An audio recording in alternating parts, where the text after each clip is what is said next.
Contentísimo de estar contigo y contentísimo por la decisión papal de canonizar a la venezolana Carmen Rendiles. Angustiado también por todo lo que ha venido sucediendo en las últimas horas, especialmente aquello que impacta a nuestra economía.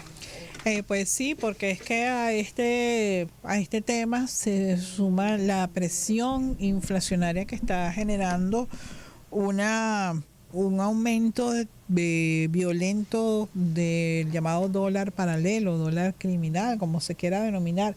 Pero lo cierto es que eso ha generado una presión sobre el tipo de cambio oficial también. Y bueno, la consecuente inflación, lo cual despierta fantasmas. La gente está preocupada porque ciertamente aumentos de sueldos no ha habido. Pero razones hay para preocuparse, sobran razones para preocuparse, porque en definitiva el venezolano común lo que primero ve es su situación económica, familiar, sus ingresos, cómo cubrir sus gastos. Esa es su prioridad y así tiene que ser, aquí y en cualquier país del mundo. Y lo que estamos viendo es simplemente el cumplimiento del pronóstico de algunos, entre ellos yo, hace unas semanas atrás, a raíz de la suspensión de la licencia que permitía a Chevron operar en Venezuela. Es un pronóstico que era elemental.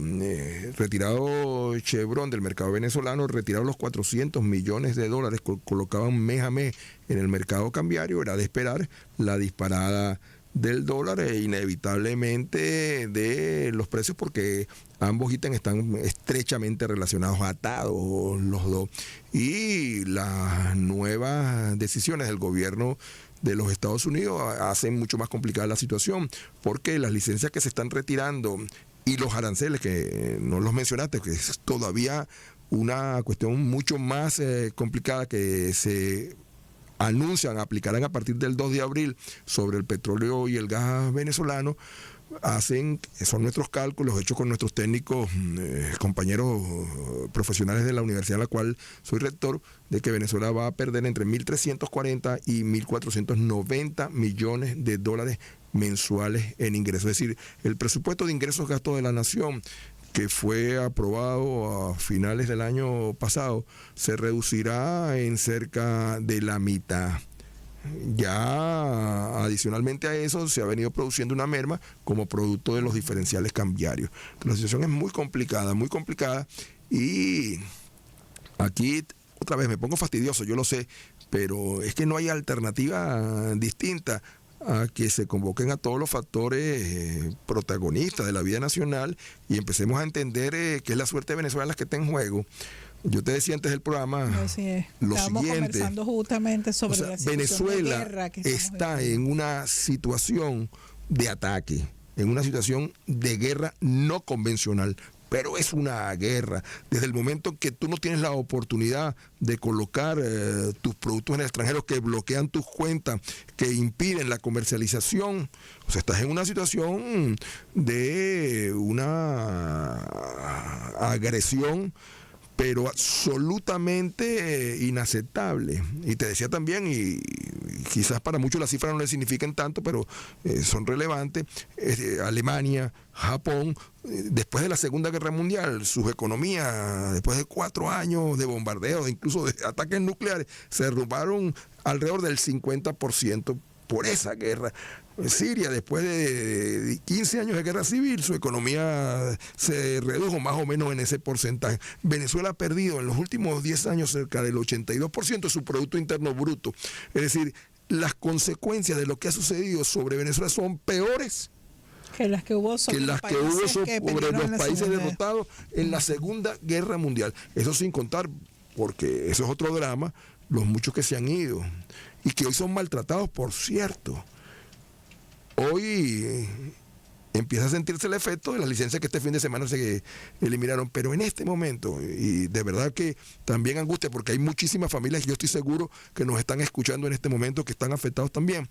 En este momento, 177,000 venezolanos perdieron la protección del parol humanitario, y el fin de semana le llegó un correo electrónico donde le decía que finalizado el parol, tienen 30 días para abandonar los Estados Unidos porque si no van a ser deportados. 320,000 venezolanos van el 3 de abril a perder la protección del TPS y el 3 de septiembre 300.000 más van a perder también la protección de ese TPS extendido. Es decir, que hay 1 millón de venezolanos cuyas familias están aquí, que producto de la confrontación, y a pesar de que muchos apostaron a yo no sé cómo denominarlo correctamente, bueno, digamos, gobierno de los Estados Unidos, hoy sufren las consecuencias. Y digo, no sé cómo denominarlo porque temprano veía un artículo del New York Times que decía, bueno, que esto es una cuestión increíble, escrito por Hillary Clinton, por cierto. Decía, bueno, esto es poco serio. O sea, pelean con Canadá, pelean con México, pelean con Rusia, pelean con Ucrania a la vez, pelean con los chinos, pelean con los europeos. Entonces Estados Unidos se ha convertido, pelean con Argentina, pelean con Brasil,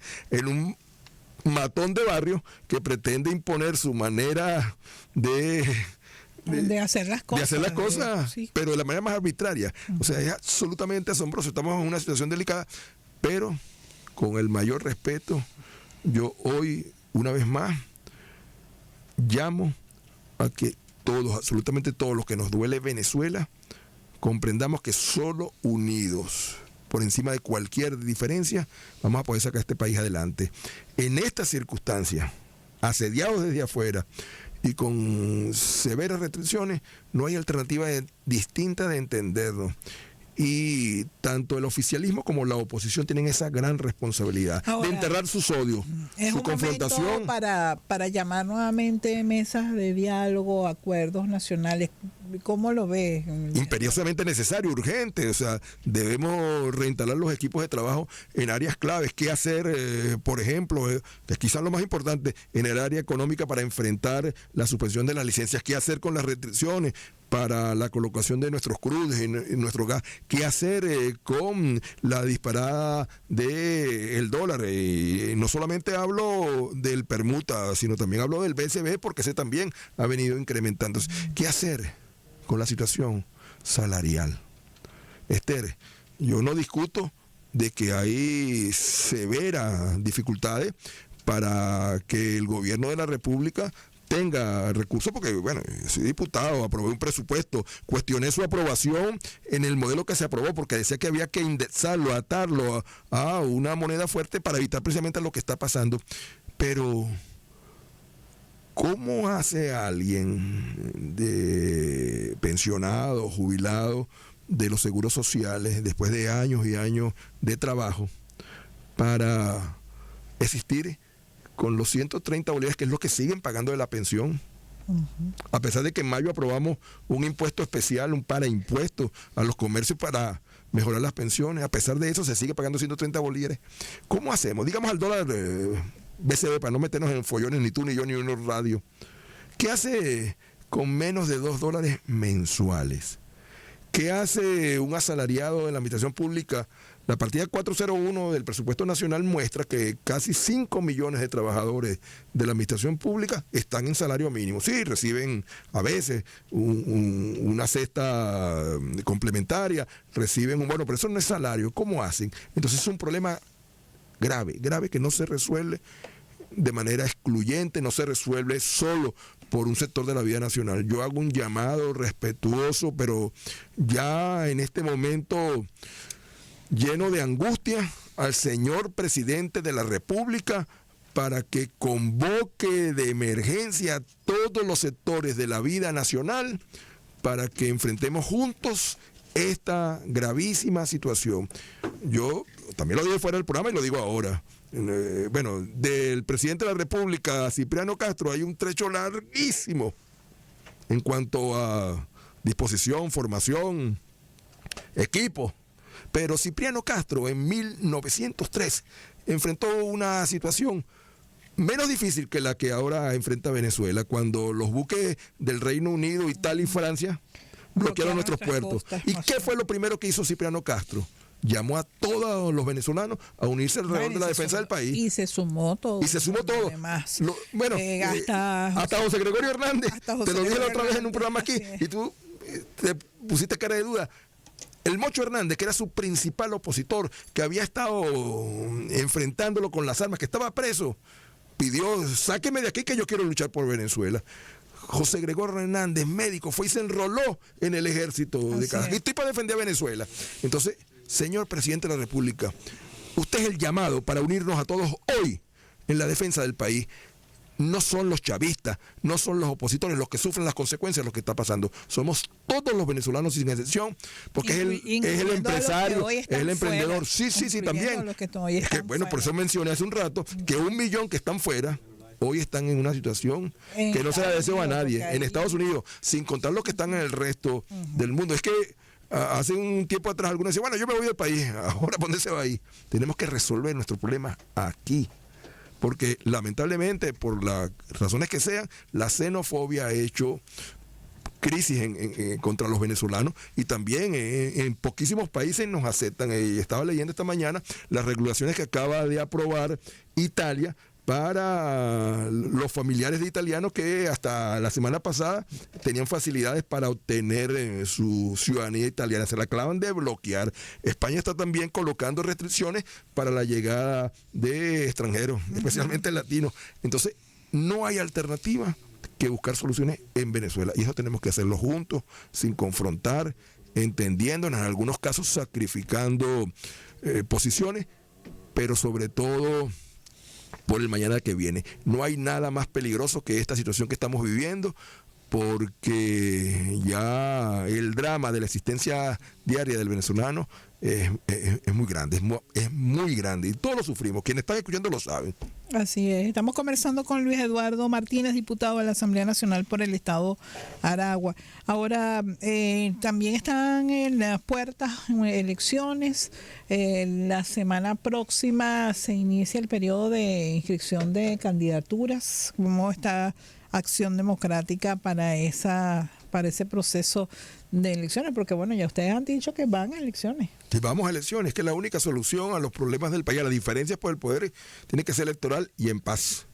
Y eso no nos saca nadie de ahí. Ahora estamos contentos porque, pero cualquier cantidad que hace algún tiempo atrás decía que había otra solución, ahora dicen que no, la solución es electoral, ahora hay que votar. Bueno, está bien, feliz de que hayan regresado. Lo único que me hubiera gustado es que por lo menos, ahora que tenemos 2 santos, voy a rezarles a ellos, me hubiera gustado que ante esos 2 santos hubieran pedido perdón por haber conducido a Venezuela a esta situación. Pero bueno, enterremos eso, olvidemos los odios y entonces démosle la bienvenida a todos los que reconocen que solamente de manera electoral y en paz podemos encontrar soluciones a las diferencias por el poder. Acción Democrática ha estado conversando, sigue conversando, entendiéndose con distintos factores de la vida nacional en procura de presentar candidatos unitarios a las gobernaciones y listas comunes a la Asamblea Nacional y a las legislaturas regionales. En el caso particular de Acción Democrática, hemos hecho hasta hoy anuncios y apoyos para un extraordinario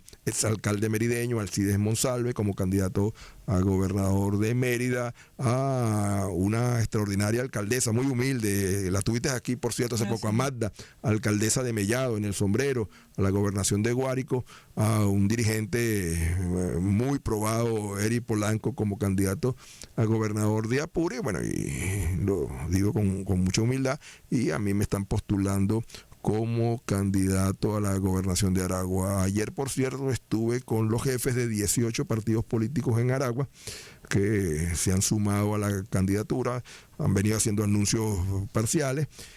Y bueno, creo que si Dios y la gente de Aragua lo quiere, podemos ofrecer la mejor opción para esa elección, en la cual tengan la absoluta seguridad quienes me escuchan, aragüeños, que nos vamos a dedicar a trabajar, a esforzarnos porque Aragua sea el estado que merece ser. Mira, Luis Eduardo, el principal foro político del país es la Asamblea Nacional. ¿Crees que haya candidaturas unitarias para la Asamblea? Estamos trabajando en eso. No es fácil porque sobran los hombres y mujeres meritorios y entonces en ocasiones no hay suficientes posiciones para los que pudieran ser. Déjame ponerte el caso de Aragua. Ayer yo me reúno con 18 jefes de partidos políticos. A los 18 los conozco, los 18 puedo dar buena fe de su gestión por el Estado. Y cuando saqué una libreta, dije, bueno, yo quisiera saber, para poder armar aquí una maqueta, qué aspira cada quien. Bueno, los 18 dijeron unos más, otros menos, pero casi todos, o el primero o el segundo de la lista. Entonces cuando terminé de anotar le dije, bueno, aquí hay 18 que pidieron el primero o el segundo. El problema es que hay un solo primero y un solo segundo. ¿Qué hacemos?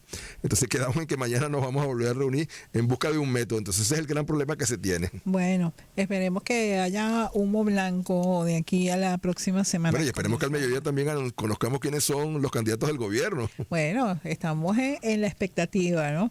Luis Eduardo, siempre es un gusto tenerte aquí. Igual, Muchas Esther, gracias. muchísimas gracias a ti. Era Luis Eduardo Martínez. Vamos a hacer una pausa y volvemos en minutos. Al instante,